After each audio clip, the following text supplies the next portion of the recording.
Hello, welcome to the Vancouver Symphony Orchestra office. I am Ashley Hall, host of the Vancouver Symphony Orchestra podcast. And I'm Greg Scholl, a trombone player in the Vancouver Symphony. Welcome to Da Capo.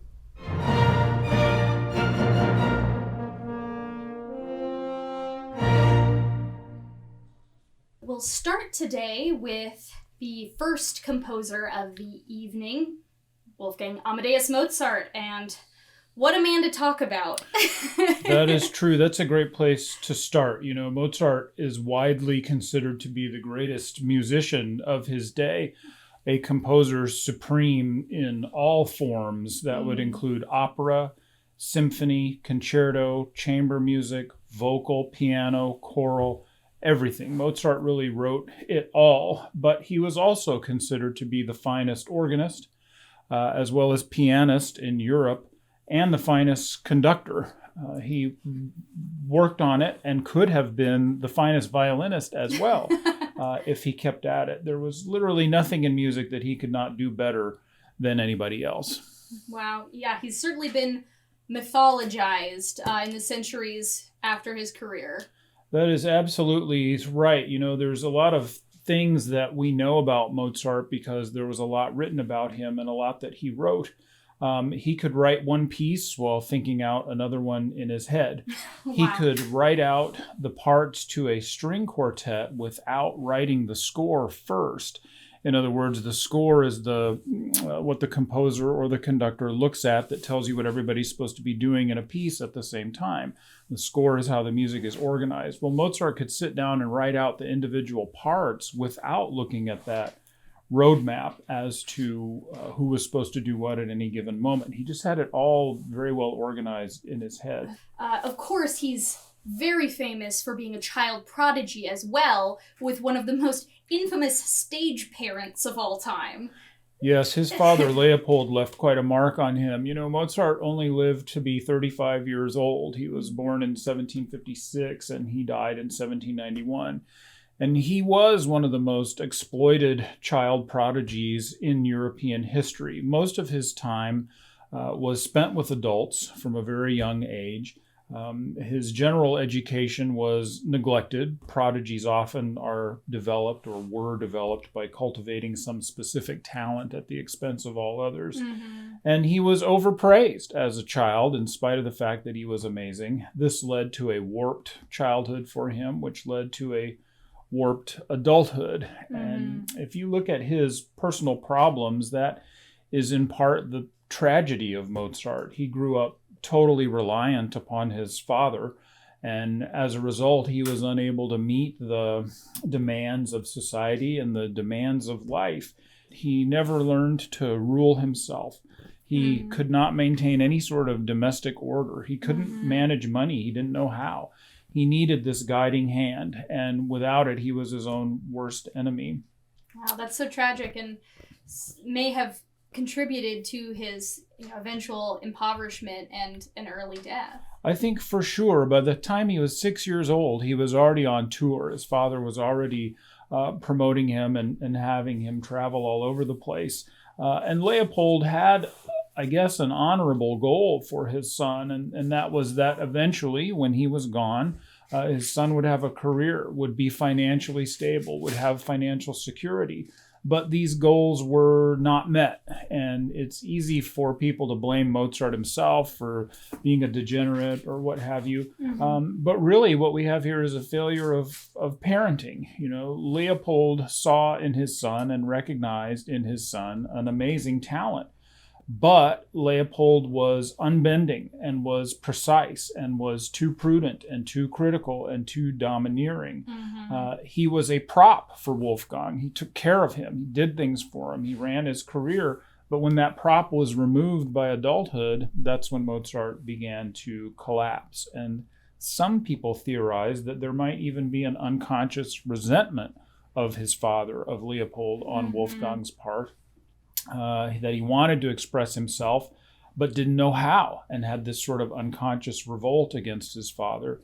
And in the end, it sort of started to look like perhaps Leopold drove him away by failing to realize how high-strung his son was and how much emotional connection or other types of support he really needed. Why don't we talk a little bit about the piece, his Piano Concerto Number 12?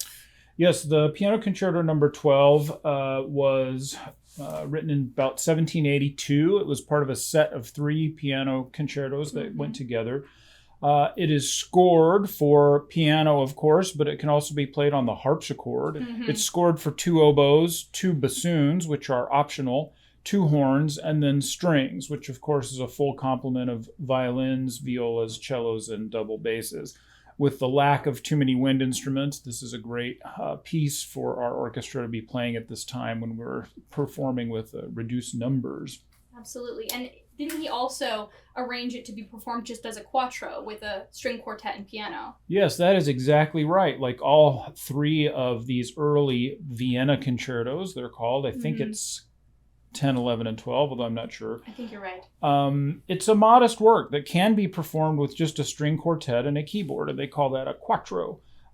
As per 18th century performance practice, a string orchestra could also have served as a suitable accompaniment, just sort of doubling the parts.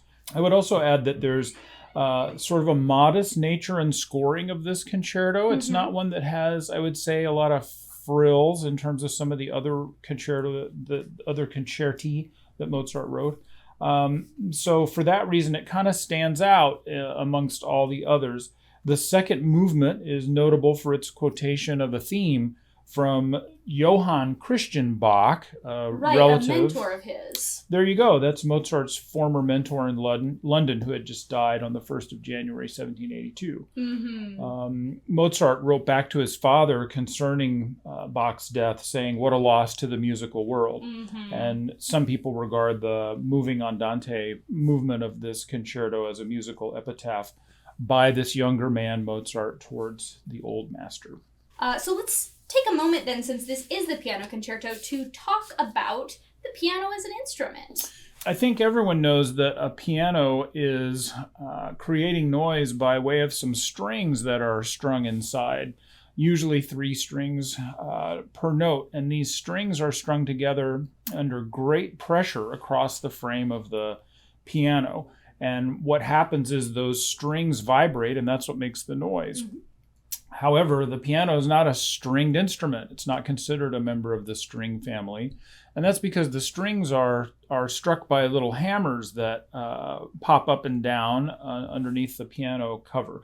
So the piano is a percussion instrument. It's the same thing as hitting a drum or something along those lines. These hammers have felt on the end of them, so it makes the sound more pleasing. There are, of course, pedals that operate to make certain effects on the sound. You can dampen them. You can sustain the notes. They can keep ringing even after you withdraw your hand from the keys. There are some different types of pianos worth mentioning. The piano that we're most used to seeing on a concert stage is a grand piano. They come in 7-foot length, 9, 11. They get really large. Upright piano is like the one I have in my house. It's kind of like a grand piano, but it's turned at a vertical direction. And that was done specifically so that it would take up less space in people's houses or in places where there was not enough room, like an orchestra pit or something. So an upright grand is supposed to have that same full sound as a regular concert grand piano. And then there's the spinet. That's a piano where it's sort of an upright situation, but it's more like a desk size. People have those in their houses as well.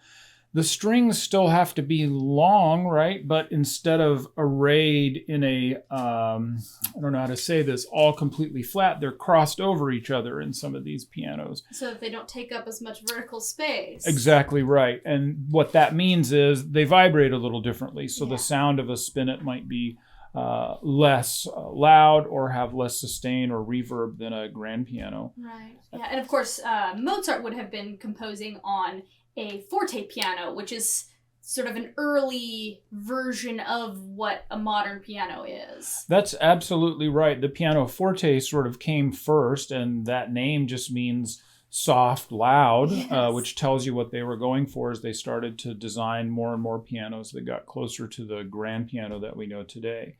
The 1800s was the time period when there was a big advance for piano technology. because they were able to stretch those strings now over a cast iron frame instead of wood or something like that. And when they could do that, then they could really contain the force that is necessary to pull those strings as hard as they want to. The cast iron frame makes these pianos sound the way they do. I think the next composer we should talk about is Ricard Strauss. We are performing his Metamorphosis. Yes, Ricard Strauss, we have played many of his pieces in the orchestra over the last 20 years or so. And I always like to begin any discussion of Strauss by relating a quote that he gave, which is one of my favorites. "I may not be a first-rate musician, but I am a second-rate, first-rate musician." And I think that says a lot about him. He had a good sense of humor for such a dry sort of person. Ricard Strauss was the quintessential Germanic composer. He inherited that title from Richard Wagner. And he became famous primarily for a set of revolutionary one-act operas in the beginning of his career. But his chief fame came from storytelling through the orchestra, whether his piece is called a symphony or not. Most of his work, there's a story behind it.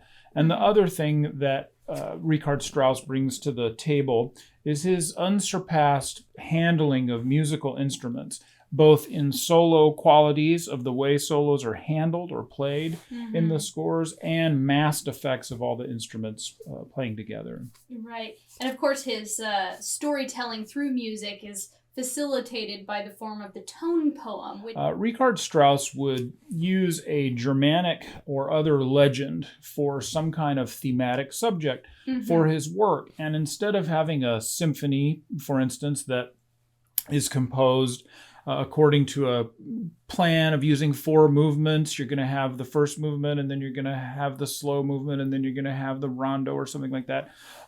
Instead of following that formula, he would just write a huge piece of music based on that literary or legendary theme. And that's very different from abstract music that came later.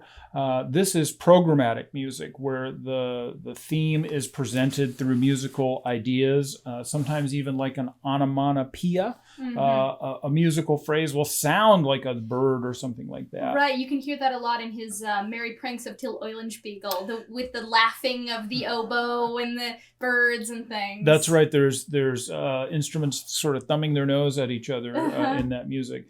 So he wrote these tone poems like Till Eulenspiegel's Merry Tricks. That's this legendary rogue and practical joker. Don Juan is another famous and fabulous piece by Strauss. Don Juan was a legendary blasphemer and seducer of women. By the way, that's the same person who goes to hell in the opera by Mozart, Don Giovanni. Very, very popular figure. For sure. Einheldenleben, Thus Spake Zarathustra. These are a couple more tone poems. And then also Death and Transfiguration. So he lived during a very significant portion of the 20th century. Can you believe it? Kind of the opposite of Mozart. Ricard Strauss, what an era his life encompassed. In 1864, when he was born, we had Germany was not yet a nation. The United States was involved in its own civil war. He died in 1949, and at that time, Germany had been divided. Soldiers from the United States were singing Some Enchanted Evening on the street. So Strauss really went from the Wagnerian era all the way to pop music. And that is a huge piece of time. In 1948, he said, "I have actually outlived myself." That's a very interesting way to put it. We have to talk about his opera Salome. Right, adapted from Oscar Wilde's play. You've got it. This was 1906. This performance in Graz took place right some months after the premiere of Salome, which took place in Dresden. But everyone showed up in the Austrian city of Graz to see Salome. And at this premiere, there was a lot of buzz going around. Everyone wanted to see it, and everyone had heard that Ricard Strauss had created something way beyond the pale. And that's true. What he put together in this opera was an ultra-dissonant, biblical spectacle based on a play by a British degenerate whose name would not even be mentioned in polite society. This was a work that was thought to be so frightful in its depiction of adolescent lust that imperial censors had banned it from the court opera in Vienna. Sounds like Oscar Wilde. That's right. And everybody showed up to see this thing. Who was there? Well, Giacomo Puccini was there, the composer of La Bohème and Tosca. He made the trip to hear, in his words, what terribly cacophonous thing his German rival had dreamt up. So he approached it on kind of a biased angle. But other people liked it. Gustav Mahler was there, the conductor of the Vienna Opera. Arnold Schoenberg was there with 6 of his pupils, including Alban Berg. The widow of Johann Strauss, the composer who wrote the Blue Danube, was in the audience. There were lots of ordinary music enthusiasts there with only the vocal score as their luggage. And there was a 17-year-old in the audience at the Salome premiere who had just seen Mahler conduct Tristan and Isolde in Vienna. This person borrowed money from relatives to make the trip to the Salome premiere, and that person was Adolf Hitler. Oh my. There was even a fictional character in the audience. There's a novel by Thomas Mann called Dr. Faustus, and the hero of that novel actually attends the Salome premiere in 1906. Well, that's pretty exciting. Not many can claim that. Well, after this thing blew up, Strauss became really the most discussed person in European music. Composers, frankly, had mixed feelings about him, and of course, conservatives didn't like him. But to the public, he was the world's greatest composer, and he was wildly popular until about 1911 or so. So we've talked a lot about Strauss the composer. Let's talk about Strauss the human being. Strauss was a person that was not very eccentric, and he was sort of this button-down person who saw music as a business and was very oriented towards making sure the contracts were signed and the receipts were accounted for and everything else. One time he had been off to Berlin or somewhere like that to conduct some rehearsals.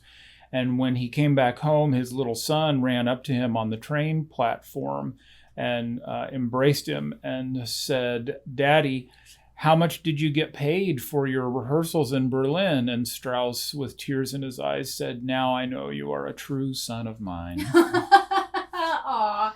So he's not exactly Mozart when it comes to his lifestyle. That's exactly right. He was very meticulous and making sure that everything was going to be taken care of. I have also some information for you. It's going to take me just a moment to find this. But I have some rules that he published. These are rules for conductors, and I have related a few of them to our audience, and I brought the list today. I'd like to read a couple of these for you. It sounds delightful. Okay, here are the rules of conducting written by Ricard Strauss, and this is from a book called Words About Music, edited by John Amis and Michael Rose. Remember, you are making music not to amuse yourself, but to delight your audience. Okay, that's very nice. You should not perspire when conducting. Only the audience should get warm. Very nice. Never look encouragingly at the brass, except with a short glance to give an important cue. It's pretty good, right? Never let the horns and woodwind sections out of your sight. And if you can hear them at all, they are still too loud. If you think that the brass is not blowing hard enough, tone it down another shade or two. It is not enough that you yourself should hear every word the soloist sings. You know it all by heart anyway. The audience must be able to follow without effort. If they do not understand the words, they will go to sleep. And when you think you have reached the limits of prestissimo, this is a very fast tempo indication, that is when you double the pace.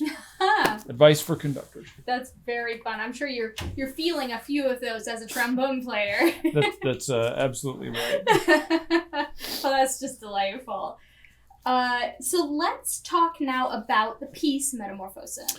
Yes, this was written in 1945, and it was written right after the destruction, or I should say it was completed right after the destruction of the Vienna State Opera House. And it is sort of theorized that during this period of the war, it looked like There was disasters happening all around him, and Strauss was motivated by the destruction of the Vienna State Opera House to finally get this piece together and to finish it. It's unclear if in this particular piece, unlike so many of his others, Strauss had a certain program or theme in mind, but the work does quote several themes by Beethoven. He wrote in his private journal at this time, "The most terrible period of human history is at an end. The 12-year reign of bestiality, ignorance, and anti-culture under the greatest criminals, during which Germany's 2,000 years of cultural evolution met its doom." So he was really feeling a lot of sorrow. Yes, and you can't help but sort of draw some parallels between Strauss and other composers who lived in sieged cities or war-torn areas and wrote very profound and impactful works during those times out of a sense of urgency or depression or futility or who knows what. This is one of those pieces, and although it doesn't have a program, I think when you listen to it, you can sort of feel that influence of World War II on his writing at this time. Well, the third and final composer on our repertoire is Felix Mendelssohn. Yes, Felix Mendelssohn lived from 1809 to 1847. This is the sort of late classical, early romantic period in music history.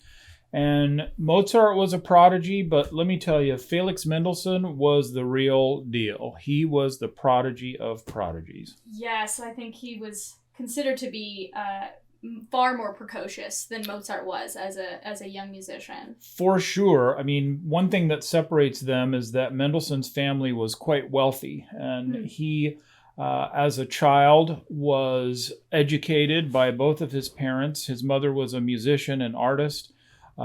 She was insistent that he become a student of English, French, Italian literature.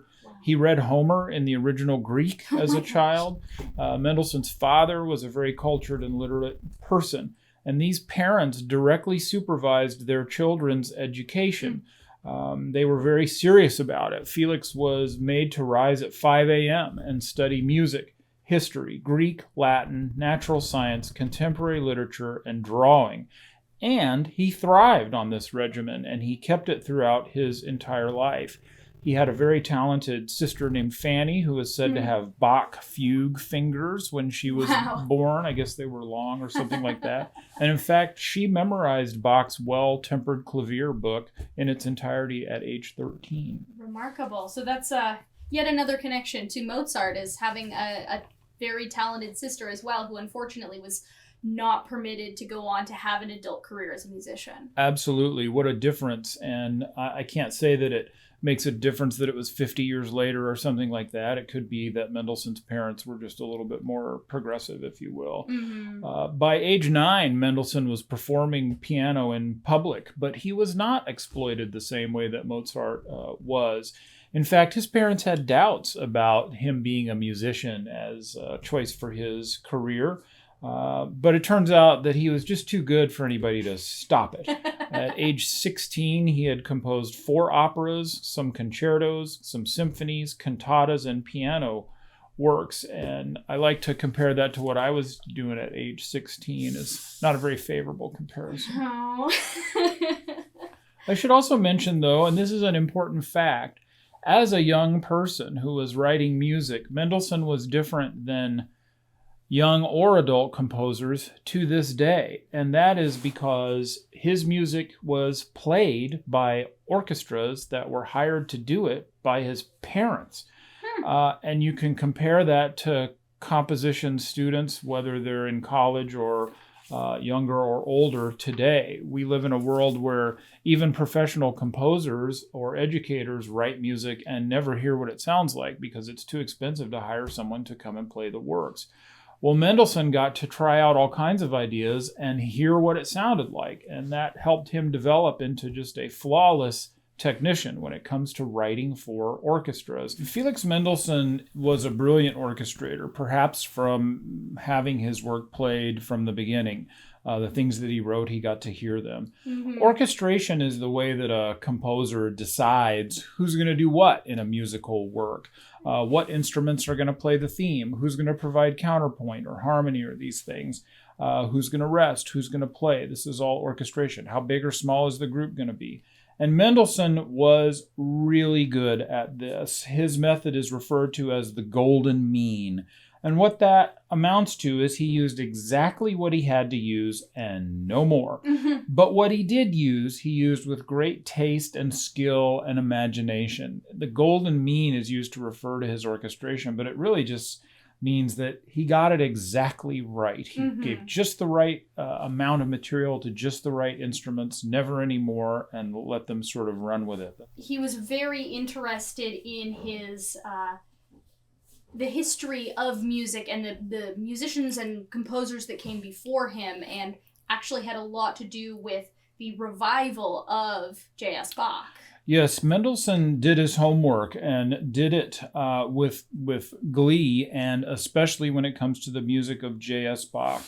Now, the music of Bach is considered this sort of intellectual, logical, sublime music that's sort of way at the top of the music pyramid, if you will. And that sort of legendary treatment of Bach and his music infuses our own musical opinions about him and the way that his music is interpreted. Our perspective on Bach comes from that legend. But none of that would exist if it wasn't for Felix Mendelssohn. He led in his career a Bach revival, because as Mendelssohn was growing up, nobody spent any time on Bach's music. He was practically an obscure relic. His music was unknown. It was not performed anywhere. Mendelssohn got a hold of some Bach works and suddenly was able to convince everyone how good they were. He brought out a performance of the St. Matthew Passion. This was performed in 1829, and this work had not been heard at all since Bach himself was alive. It was changed a little bit. The question is, would Bach have recognized what this version sounded like? Mendelssohn made some changes. There was a chorus in that work, of course. He amplified it to 400 voices. He augmented the orchestra and made it larger. He cut out some sections of the work. But Mendelssohn remained a Bach fan and really reintroduced it to the classical world. And the reason that we know of Bach today and so many people love his music is in part because of Felix Mendelssohn. He started what we see today as more varied programming in our classical concerts. There would be an overture. There would be a large-scale piece. There would be a concerto. There would be a short piece. He would not do a thing where you would play separate movements of symphonies by themselves in the concert or with some other diversion in between. In those days, it was thought that nobody could survive the intellectual strain of listening to a Beethoven symphony straight through for 30 minutes. And so what they would do is have a movement, and then a harpist or a cellist would come out and play some kind of musical palate cleanser or something, and then they'd get into the next movement. He did away with that and made it so that audiences got used to hearing the whole symphony by itself. He also revolutionized orchestral playing in these times. He increased the size of the orchestra. He gave players ease of mind by securing a pension for each member in a professional orchestra. And that's something that made people play better. He was one of the first conductors to use a baton while conducting. Wow. In short, he was a composer, he was a conductor, he was a pianist, he was a teacher, he was an administrator, he was a family man, and he was a traveler. And he was good at all of them. Well, I am more excited than ever to hear this piece. It's going to be great. Well, with that, why don't we move on to talking about Sinfonia Number 10, the piece that's being performed? Of course, the work that's going to be performed by the Vancouver Symphony today, the String Symphony Number 10, precedes the years of the composer's greatest fame. It was completed in 1823 by Mendelssohn when he was 14 years old. Absolutely remarkable. Only one movement has survived. We don't know what the rest of the piece sounded like, and it is uncertain whether this symphony was conceived by him as a single movement work or multiple movements were to be added. Felix was studying with a teacher during its composition, and that teacher's conservative musical leanings are sort of reflected in the choice of form and style of this work. Also, the string symphonies of C.P.E. Bach, another member of the Bach family. I think it's J.S. Bach's second oldest son or something like that. Clearly were an inspiration in this work, and this slow introduction that begins the work is reminiscent of Haydn. But then you get this dramatic dash, which is just pure Mendelssohn, and very fun to listen to, and I imagine very fun to play. I expect so. I'm really looking forward to hearing it. Thanks for tuning in to Da Capo. Enjoy the show.